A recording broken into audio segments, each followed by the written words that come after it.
बिस्मिल्लाहिर्रहमानिर्रहीम। मैं हूं अनवार अब्बासी और आप देख रहे हैं मेरा यूट्यूब और फेसबुक चैनल। इलेक्शंस में तेज़ी से बदलती सूरत हाल, पहले कागजात नामजदगी के दौरान जिस तरह की सूरत हाल पेश रही, उसके बाद जो जांच पड़ताल के बाद और अब जो कि आखिरी मरहला जो है, जो अपडेट ट्रिब्यूनल जो बनाए गए थे वहाँ पर जो अपीलें दायर की गई थी उस पर समाअत भी जारी है।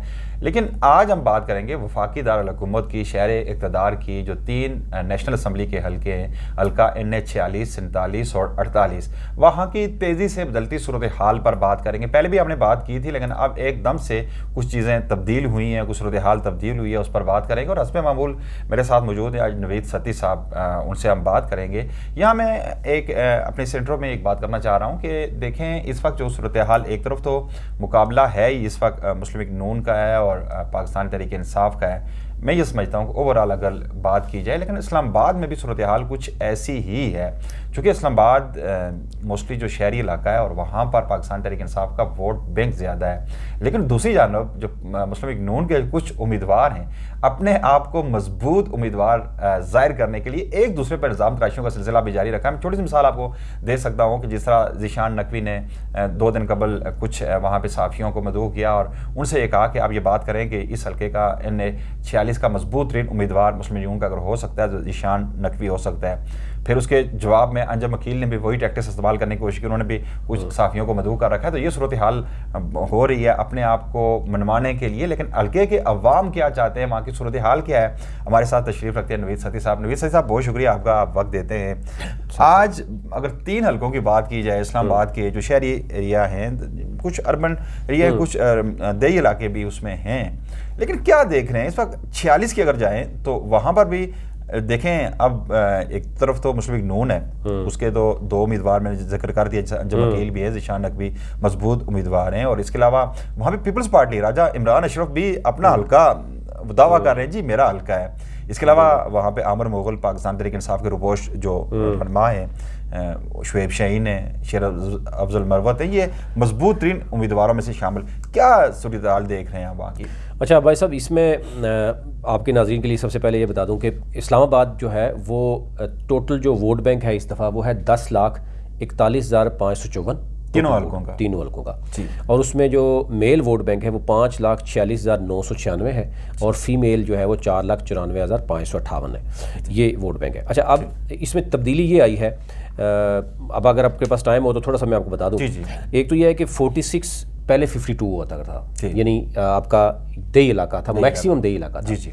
अब 46 शुरू हो रहा है आपका, समझें कि जो एयरपोर्ट है ना पेशावर से, साथ ही वो पूरा एरिया जो है ना आपका वो 26 नंबर चुंगी से लेके D12 वो वाला साइड एरिया, 53 पहले था शहरी इलाका मैक्सिमम, अब उसमें भी कुछ चीज़ें मिक्स हो गई हैं, अब वो 47 हो गया। और जो 40 पहले 8 यानी 52 था, अब 48 हो गया ये वाला आपका, यानी जो तरलाई वाला एरिया या उस तरफ वाला एरिया या यानी गोरी टाउन वाला एरिया। यहाँ पर आप चेंजिंग क्या हुई है आप अंदाज़ा करेंगे कि जो शहरी इलाका है यानी 53 जो पहले होता था 47, उसमें आप देखें कि उसमें कोट अथयाल, नूरपुर, साइरा, फिर इसी तरह जो है वो एरियाज़ डाल दिए गए, फुलग्रां, शाहपुर, फिर चिरा।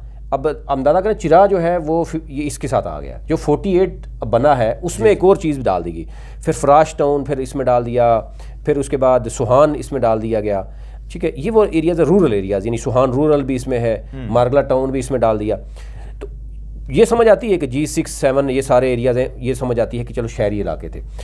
उसके बाद सैदपुर, गोकीना, चलो वो आपको F6 की बैक साइड पे नज़र आता है, या वो एक पूरी पट्टी आ रही। लेकिन आप अंदाज़ा करें चिरा, ठंडा पानी इसमें है, और दूसरी तरफ अलीपुर, और ये आ गया 48 में। अच्छा, 48 में क्या किया कि जो देही इलाका था वहाँ पर इन्होंने डाल दिया DHA2, बैरिया 7 और हुमक, ये वाले यानी आप देखें बैरिया 4, 5, 6, 7 सारे मतलब area, police foundation, media town, CBR, ये वाले पहले एरियाज़ होते थे मैक्सिमम, यानी कि देही इलाके। अब इन्होंने मिक्स कर दिए, तीनों हल्के आगे पीछे कर दिए। इसी तरह जो है आपको जो NH 46 है, जो हम समझते हैं गोलरा और उधर, उसमें क्या किया इन्होंने बीच में आ गया G14, G13 और इवन जो है वो आपको ऐसे से I10 G9 F11 इसके अलावा E9 E11 जो मिक्स कर जी दिए। जी, यानी आप कोई कहीं भी ये नहीं कह सकते कि ये देही इलाका है या ये है, मिक्स कर दिए हैं तीनों को। यानी जो 46 था 47 के साथ मिक्स किया, 47 48 के साथ मिक्स किया, इस तरीके से करके मतलब वो तासर जाहिल हो गया। अब जो एक अर्बन एरिया और रूरल मिक्स अप कर दिया गया तीनों हल्कों। बिल्कुल। अब वो यानी अगर आप एक तरफ जाएंगे तो अलीपुर एक तरफ, एक सड़क एक तरफ है हल्के में, दूसरी तरफ है, ये चीज़ हो गई है। अच्छा, अब आ जाते हैं कि जो इसमें अभी तक जो मैदान में आ चुके हैं, एक तो यह है कि कागजात नामजदगी से स्टार्ट लेंगे। ठीक है जी जी, ठीक है। 46 की बात करें, जो पहले NH-51 हुआ करता था, यहाँ पर जमात इस्लामी ने मियाँ असलम साहब को उतारा है। फिर उसके बाद तहरीक इंसाफ यहाँ पे अभी तक कोई क्लैरिटी नहीं दे सकी, लेकिन आमिर मुगल क्योंकि उसका हल्का है, ठीक है, शोएब शहीन भी वो यहाँ एक्सपेक्टेड है, शेर अफजल मरवत भी नाम कभी कभी कहते हैं जी इस्लामाबाद, लेकिन उन्होंने पेशावर और उन्होंने अपना एरिया है वहाँ पर, लकी मरवत में, वहाँ पर भी उनके कागजात मुस्तरद हो गए। बाबर अवान के कागजात जो है वो तस्लीम हो गए हैं, मंजूर हो गए हैं। अच्छा। मैं आपको ये बताऊँ, बाबर अवान के कागजात आपके हज़ारा से जो है वो सेक्रेटरी जनरल जो है उमर अयूब के कागजात, आपके ही सेक्रेटरी जनरल जो KPK के हैं अली असगर के कागजात, और फिर गोहर अयूब के कागजात, ये सिर्फ ये हुए हैं। और अब एक और भी स्टोरी ये आ रही है, मैं थोड़ा सा इसके ऊपर अमला कैसे करेंगे। उमर अयूब साहब ने और मरवत साहब ने जब आर्मी चीफ जो है वो अमेरिका में गए, वहाँ पर इन्होंने कहा जी कि वहाँ पर एहतजाज नहीं करना, PTI वालों को रोका और कहा जी खान ने रोका। अब उसमें कुछ चीज़ें चल रही हैं, खान को जो पैगाम मिला, खान ने कुछ और पैगाम दिया, वो इसके ऊपर अलग से हम बात करेंगे, लेकिन कुछ चीज़ें मशकूक हो गई चीज़ें। अच्छा, यहाँ पर PTI के बहुत से लोग हैं जिसको उतारा जाएगा। मुस्लिम लीग नून जो है ना, यहाँ पर अगेन आपने बात ठीक की थी कि अंजम अकील पहले भी लड़ते रहे हैं, लेकिन उनकी पार्लिमानी कमेटी में अच्छी खासी इंसल्ट करवाई गई है। इंसल्ट किस हद तक हुई होगी, लेकिन उसको तशहीर जो है ना वो अच्छी तरीके से करवाई है। अब वो ज़ीशान नकवी साहब जो हैं वो अच्छा खासा वो भी अब असर रसूख डाल रहे हैं कि वो कहते हैं जी मैं NA-46 का उम्मीदवार हूँ, मुझे टिकट मिलना चाहिए। अकील अंजम साहब के बंदे जो कहते हैं कि जनाब ज़ीशान नकवी साहब, पहली बात है कि वो एक यूनियन काउंसिल लेवल के भी बंदे नहीं हैं, उनको हमने जो है वो यूसी चेयरमैन थे, बाद में डिप्टी मेयर बन गए, लेकिन वो यूसी से वोट लिया ना उन्होंने। वो एक यूसी से वोट लेने वाला बंदा अगर आपको कहता है जी मैं पूरा NA-46 लेना है। और अंजम अकील साबिक MNA भी रह चुके हैं। अच्छा, अब अंजम अकील के बारे में जितनी भी चीज़ें हैं कि जनाब वो कहाँ पे उन्होंने कब्जा किया, ये किया, वो किया, वो ज़रा जब अपना ही बंदा जो है वो करेगा। अब वो कह रहे हैं जी ज़ीशान नकवी के बारे में भी कुछ लोग कह रहे हैं कि जनाब उनको हम E11 नहीं आने देंगे, उनको जो उसके हल्के में ना बिल्कुल नहीं आने देंगे, हो रही है उधर से इधर हो रही है, इधर से उधर। और मुकाबला जो आपने बताया बिल्कुल कि अभी आने वाले दिनों में मजीद बढ़ रहा है। ठीक है। तो यहाँ पर ज़राए यही बता रहे हैं कि अंजम अकील क्योंकि पहले से लड़ता रहा, हो सकता टिकट उसको मिलेगा, लेकिन ज़ीशान नकवी भरपूर तरीके से उनको कोशिश कर रहे हैं कि डैमेज करने की कोशिश कर रहे हैं। अगर ये दोनों डैमेज करेंगे और यहाँ पर कोई भी तहरीक इंसाफ का आमिर मुगल भी आता है, पॉपुलर वोट जो है ना वो है वो तहरीक इंसाफ के साथ। और यहाँ पर आपने देखा कि खान बरादरी बड़ी है उस पूरे हल्के में, और बाहर का वोट इस्लामाबाद का सबसे ज़्यादा इस हल्के में है। जितने बाहर से लोग आके आबाद हुए हैं ना, वोट उन्होंने ट्रांसफ़र कराया वो बाहर के लोग हैं, तो 70% पॉपुलर वोट है। रवायती वोट वहाँ पे से 30% है। तो यहाँ पर देखना होगा कि तहरीक इंसाफ अगर किसी भी बंदे को उतारती है तो वो वहाँ पर उसको एज ज़रूर है, और ये अगर आपस में दोनों लड़ते रहेंगे तो डेफिनेटली तहरीक इंसाफ को ये एज ज़रूर मिलेगा। अब आ जाते हैं जनाब, अच्छा इसमें पीपल्स पार्टी के राजा इमरान अशरफ साहब हैं। राजा इमरान अशरफ साहब के बारे में जो आपने बात की बिल्कुल ठीक है कि वहाँ पर जो लोकल पीपल्स पार्टी के लोग मौजूद हैं वो सरापा एहतजाज हैं कि राजा इमरान अशरफ साहब गुजर खान से इनके भाई हैं, यानी उनकी सिर्फ प्रोफाइल यही है कि वो स्पीकर या पुराने जो यानी एक्स प्राइम मिनिस्टर के भाई हैं, और वो यहाँ पर आके लड़ते हैं 46 में। तो जो पहले से मौजूद वहाँ पर जद्दी पुश्ती पीपल्स पार्टी के लोग हैं वो अलग से कह रहे हैं कि टिकट हमें मिलना चाहिए, लेकिन फार्म हाउस यहाँ पे इस्लामाबाद में है, मरगला टाउन में, तो हाँ इसी वजह से वो तो है, लेकिन लोग ये समझते हैं कि हमारा भी राइट है।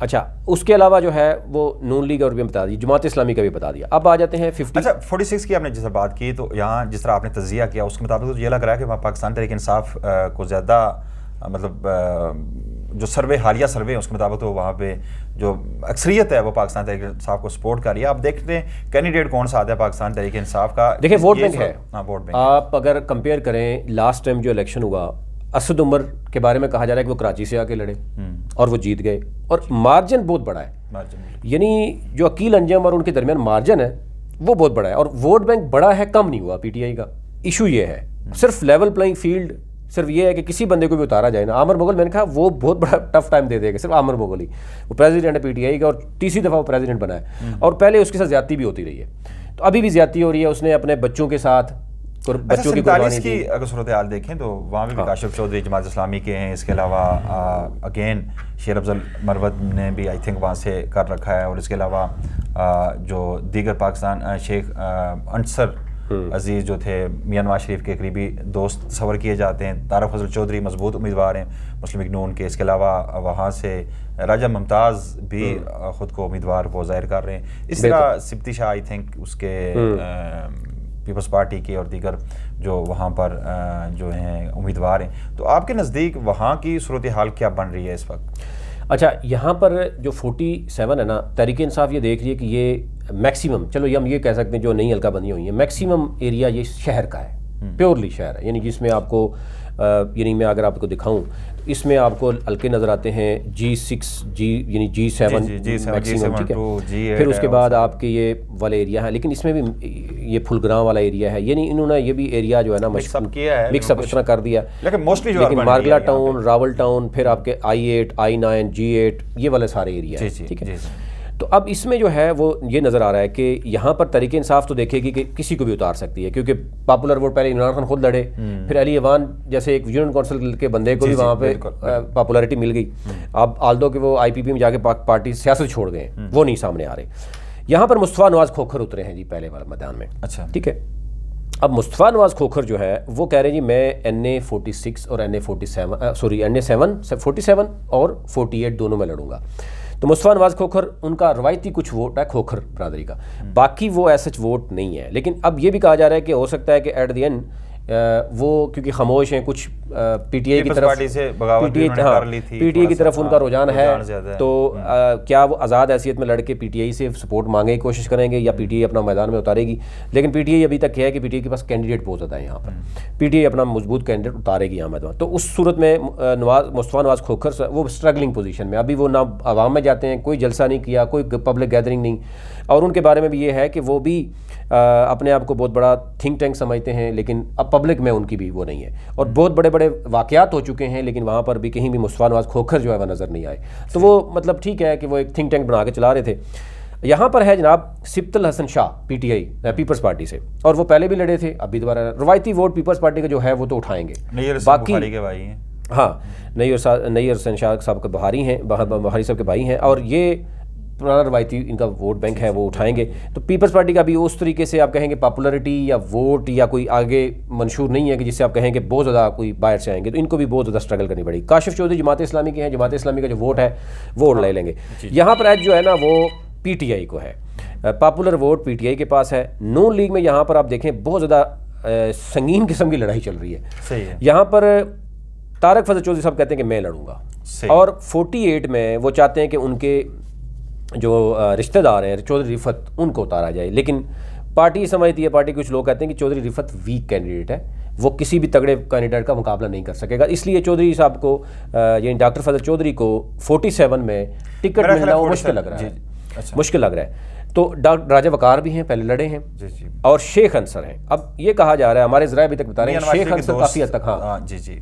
शेख अंसर साहब जो है ना काफ़ी हद तक मजबूत नज़र आ रहे हैं कि वो ये समझ रहे हैं कि शेख अंसर और राजा वकार कहाँ जाएंगे, शेख अंसर और राजा वकार मुमताज़ को मिला के हम शेख अंसर को उतारें और वकार को कह देंगे यार उनको सपोर्ट करें, ठीक है। तारक चौधरी का क्या? तारक चौधरी साहब को 48 में भेजना चाह रहे हैं कि 48 में जो उन्होंने टिकट, अच्छा कागजात भी जमा करवा दिए उन्होंने, अच्छा, उनको हदायत की गई थी कि जनाब आप 48 में तो आपने टिकट ही के लिए अप्लाई नहीं किया नून लीग को, तो कागजात जब जमा करवाने थे उसमें 48 में उन्होंने भिजवा दिया है। वहाँ पर चौधरी रिफत और एक थे उमर मुगल थे मुस्लिम लीग नून के, तो चौधरी रिफत मतलब 48 में कंफर्म तकरीबन हो चुका है तारक फजल चौधरी का, जिस तरह आप बता रहे हैं कि 47 में उनके लिए शायद मुश्किलात हों। शेख अंसर अजीज़ भी वहाँ पे आप देखें ना, एक लम्हे के लिए हम समझते हैं कि चौधरी फजल चौधरी साहब को यानी अगर 47 में दे दें तो शेख अंसर और राजा वकार मुमताज़ किधर जाएंगे, और अगर 48 में चौधरी रिफत को देना है तो ये दोनों टिकट बेसिकली जो गए अपना डॉक्टर फजल चौधरी को गए, तो इसकी पार्टी में काफ़ी मुश्किलात हो रही हैं, मतलब मामलात हो रहे हैं कि आप करें। और अगर बहुत ज़्यादा टेंशन है, वो कहते हैं चौधरी रिफत को उतारना है, तो फिर आप इस तरह करें कि वेट करें, फिर आपको अवाने बाला में भेज देंगे, क्योंकि उन्होंने तरतीब तो बनाई नहीं। हाँ, वो लॉलीपॉप तो है, उन्होंने कहा अवाने बाला में बुला देंगे या किसी को डीजी बना देंगे या फिर फाइनली मियाँ साहब से मुलाकात एडवाइजर बना देंगे। हाँ, ये चीज़ चल रही है। तो यहाँ पर यानी सिब्तल हसन शाह, काशिफ चौधरी और तहरीक इंसाफ का अभी क्लियर नहीं है कि शहरी इलाका किसी को भी उतारा जाएगा। यहाँ पे सैयद जुल्फ़कार अली शाह साहब हैं, ज़फ़र अली शाह साहब जो जुल्फ़ी बुखारी के सुसर भी हैं, ये भी इनको भी कहा गया था यहाँ जमा करवाएं। तो ये ज़राए बता रहे हैं कि ये भी यहाँ पर अच्छा खासा मतलब जिसको भी वोट मिलेगा वो मिल जाएगा। अब देखते हैं कि यहाँ पे क्या होता है। आपका आ गया NA 48 जो कि पहले 52 था, यानी सारा दही इलाका। यहाँ पर मैंने बताया कि चौधरी रिफत और आमर मुगल मुस्लिम लीग नून के हैं। डॉक्टर फजल चौधरी भी अब इधर आ गए हैं, उन्होंने यहाँ से भी कागजात जमा करवा दिए हैं। नून लीग का यानी यह लग रहा है कि इन्हीं को उतारेंगे। पीपल्स पार्टी सॉरी जो हकान वहीद ख्वाजा साहब हैं, ये रावल फाउंडेशन भी चला रहे हैं, रावल हॉस्पिटल भी है और काफ़ी 5-6 माह से एक्टिव भी नज़र आते हैं। ये पीपल्स पार्टी ये एक्सपेक्ट कर रही थी कि शायद वो टिकट ले लेंगे, अब वो टिकट से इनकारी हैं। तो यानी टिकट के बगैर शायद वो समझते हैं कि ज़्यादा वोट पड़ जाएंगे, टिकट लेने से शायद वो होगा। लेकिन वो ये भी एक्सपेक्ट कर रहे हैं कि पीपल्स पार्टी किसी को मैदान में भी ना उतारे और वो आज़ाद हैसियत में भी लोगों से वोट लें और पीपल्स पार्टी का वोट बैंक आए। तो यहाँ पर ये कन्फ्यूजन मौजूद है कि अगर आप आज़ाद आएंगे तो पीपल्स पार्टी के लोग फिर कैसे आएंगे, वो किसी और वो आज़ाद हो जाएंगे ना, पीपल्स पार्टी वाले भी वो आज़ाद हो जाएंगे, वही कि हम किसी को दे दें। अलका ने 47 या 48 में से मुस्तफ़ा नवाज़ को खुद पाकिस्तान तहरीक इंसाफ सपोर्ट करता है, तो डेफिनेटली उन्होंने पीपल्स पार्टी छोड़ दी है। तो मे भी ये चांसेस बन सकते हैं आगे चल कर पाकिस्तान तहरीक इंसाफ का हिस्सा भी बन जाए। लेकिन मैं समझता हूँ कि इन दोनों हलकों में से किसी एक हल्के में मजबूत तरीन कैंडिडेट बन सकते हैं। उसमें से 48 है या 47 है जिसमें वो ज़्यादा मजबूत साबित हो सकते हैं। देखें जो 48 है ना, उसमें वो मजबूत इसलिए बन सकते हैं कि वहाँ पर इनका अपना खोखर बरादरी का वोट बैंक है, वहाँ पे पहले इनके आबा अजदाद लड़ते भी रहे हैं। खोखर साहब पहले वहाँ से लड़े थे और अच्छा खासा यानी दूसरे नंबर पे वो थे। डॉक्टर फजल चौधरी तीसरे नंबर पे थे नून लीग के, यानी गुज़िश्ता इलेक्शन में जब राजा खुरम जब जीते थे। अच्छा, राजा खुरम भी मैं बताऊँ 48 में मौजूद है, उन्होंने भी टिकट जमा करवा दिया, यानी कागजात जमा कराए और कागजात उनके मंजूर भी हो गए। लेकिन वो जुदा हो चुकी है, लेकिन कोई पता नहीं अगर वो जिस तरह उन्होंने एक अमाद अजहर ने कहा था कि ऐसे लोग जिन्होंने कोई पार्टी ज्वाइन नहीं की और साइड पे हो गए थे और कोई ऐसी कोई संगीन इल्जामात नहीं लगाए, तो राजा खुरम उन्हीं में से है। राजा खुरम ने कोई इमरान खान पे या कोई ऐसा आपको देखा होगा प्रेस कॉन्फ्रेंस साइड में होगा। 47 की बात की जाए तो अली नवाज अवान ने भी कोई इस तरह की बात नहीं की, उसने भी लेकिन वो IPP ज्वाइन कर गए ना। ये राजा खुरम ने ज्वाइन नहीं की। राजा खुरम नवाज से ज्वाइन करने से पहले उन्होंने हलफ कुरान पर हाथ उठाकर उन्होंने कहा जो किसी तौर पे मैं प्रेस कॉन्फ्रेंस करता हूँ या कोई स्टेटमेंट आती है या मुझे ज़बरदस्ती दूसरी पार्टी में, तो ये समझिएगा कि वो ज़बरदस्ती की होगी। मैं हलफ कुरान पर देने के तैयार हूँ कि इमरान खान के मतलब ना तो मैंने कभी बददियानती सोची है ना मैं करूँगा और मेरा लीडर वही है। तो उसके बाद जो सूरत हाल जो जिस तरह की भी फिर है इलियास मिरबान, ये इनके साथ ज्यादती भी होती रही है ये समझते हैं, लेकिन कुछ पार्टी समझती है कि इतने एक्टिव नहीं होते, तो अब दोनों तरफ से गिले शिकवे हैं। तो इलियास मिरबान, चौधरी इलियास मिरबान के भी दस्तावेज़ात यानी कागजात जमा हुए हुए हैं। PTI चाहेगी तो उनको भी उतार सकती है। और फिर उस मुस्तफ़ा नवाज़ खोखर भी यहाँ पे भी है, दोनों जलकों पे भी हैं। मलिक अब्दुल अजीज़ हैं लोई बीर से, ये जमात इस्लामी के हैं। कागजात इनके भी कोई मुस्तरद हुए थे अब, लेकिन कहा जा रहा है कि वे चले गए हैं आगे उसमें। तो हकान वहीद ख्वाजा हैं, ये हैं आज़ाद हैसियत में। पीपल्स पार्टी ने फ़िलहाल यहाँ पर किसी को टिकट नहीं दिया अभी तक, लेकिन रवायती वोट है पीपल्स पार्टी का। और मुस्तफ़ा नवाज़ खोखर अगर देखें, यह बड़ा कन्फ्यूजन है। अगर हकान वहीद ख्वाजा आज़ाद आते हैं, मुस्तफ़ा नवाज़ खोखर भी आज़ाद आते हैं और पीपल्स पार्टी की ये ज़ोर पड़ता है कि जनाब आप किसी को मैदान में उतारें, टिकट दें, तो फिर तो बहुत ज़्यादा डिवाइड हो जाएगा। यानी पीपल्स पार्टी अलग होगी, हकान वहीद ख्वाजा अलग होंगे, मुस्तफ़ा नवाज़ खोखर अलग होगा, तो पार्टी का मैक्सिमम जो है ना पीपल्स पार्टी का फिर वोट कितना ही होगा। मलिक अब्दुल अजीज़ जमात इस्लामी का उठाएंगे, तो यहाँ पर भी तहरीक इंसाफ का जो आएगा ना उसका वोट बैंक कम नहीं हुआ, वोट बैंक ज़्यादा हुआ है। तो ये देखना होगा कौन आता है, लड़ने भी दिया जाएगा नहीं दिया जाएगा। क्योंकि यहाँ पर फजल चौधरी हैं तो ज़ाहिर है फजल चौधरी खुद आते हैं तो तगड़े हैं, उनको पता है कि कैसे चीज़ें देखनी। बहरहाल नवीद साहब आपका बहुत शुक्रिया, आपने बड़ा डीपली एनालाइज किया इन तीनों हलकों को, नेशनल असम्बली के जो हल्का NA 46, 47 और 48 और वहाँ की ताज़ा तरीन सूरत हाल के मतलब भी आपको आगाह किया। हमारे साथ जुड़े रहिएगा और चलते चलते मेरी आपसे रिक्वेस्ट है कि यूट्यूब चैनल को सब्सक्राइब ज़रूर कर दीजिएगा ताकि इलेक्शन के मतलब ताज़ा तरीन आपको अपडेट्स हम देते रहें। अनवार अब्बासी और नवीद सदी को इजाज़त दीजिएगा, लाने के बाद।